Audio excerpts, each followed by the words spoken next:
પ્રીમેરેજ photo shooting એટલે પુણેથી મળેલા રૂપિયા પાપ કરવામાં કેવી રીતે વાપરવા?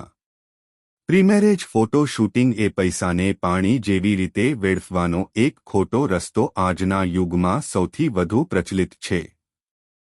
પ્રીમેરેજ ફોટો શૂટિંગ તો કરવું જ પડે. બધા જ લોકો પ્રીમેરેજ ફોટો શૂટિંગ કરે છે, માટે આપણે તો સ્ટેટસ જાળવવા માટે પણ કરવું જ પડે. પ્રીમેરેજ ફોટો શૂટિંગ માટે 3-4 ડેસ્ટિનેશન પર જવાનું થાય અને 15 થી 20 લાખનો ખર્ચ થતો હોય છે. 50 વર્ષ પહેલા તમારા માતાપિતાના લગ્ન થતા હતા. તેમને પૂછજો કે તમારા જમાનામાં પ્રીમેરેજ ફોટો શૂટિંગ થત હતું. એક જૈન દેરાસરના પાછળના ભાગે એક છોકરો અને એક છોકરી જાતના નખરા કરી રહ્યા હતા અને નીચે ફોટોગ્રાફર શૂટ કરી રહ્યો હતો. મને લાગ્યું કે આ શું થઈ રહ્યું છે. તેમને જૈન દેરાસરમાં આવા જાનાનખરા કરી ફોટા પડાવવાનું પાપ કરવા માટે ઠપકો પણ આપવો જોઈએ. મારી સાથે 2 યુવકો હતા. મેં પૂછ્યું કે આ શું કરી રહ્યા છે. કોઈ રોકતું કેમ નથી? જે કામ ઘરે એકાંતમાં કરવાનું હોય તે અહીં ધાર્મિક સ્થળે કરે છે. એકબીજાને ગળે મળવું, હાથ પકડીને નજીક આવવું, આ બધું જૈન દેરાસરની અંદર. કોઈ સિક્યોરિટી નથી બોલતી. એમણે કહ્યું કે આજકાલ મેરેજ છે એટલે અહીં આ પ્રીમેરેજ ફોટો શૂટિંગ કરે છે. એટલે ફોટોગ્રાફર પણ એમનો જ છે. મને ખૂબ ગુસ્સો આવ્યો. જૈન થઈને શરમ નથી આવતી? જૈન દેરાસરમાં ગયા પછી પણ આ બધું.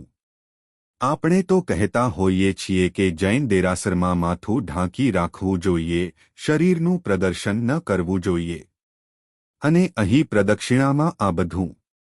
કોઈ રોકતું નથી. બધા લોકો શાંત થઈ ગયા છે. પહેલાના લોકો હતા જે ખુલ્લેઆમ બોલતા હતા. હવે કોઈ વિરોધ કરતું નથી. હવે કોઈ ખુલ્લું બોલવા તૈયાર નથી.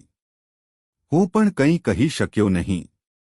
ઓછામાં ઓછું ધાર્મિક સ્થળોને બગાડશો નહીં. તમારા પ્રીમેરેજ ફોટો શૂટિંગ જેવા પાપ તમારા ક્ષેત્રમાં કરો, પરંતુ દેરાસરને ના બગાડો.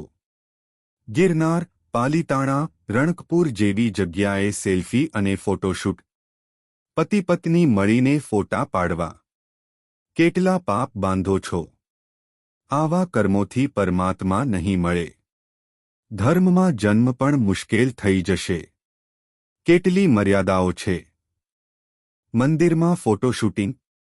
બહેનો આજે નક્કી કરો કે આપણે મંદિરમાં જઈએ ત્યારે મર્યાદા રાખીશું.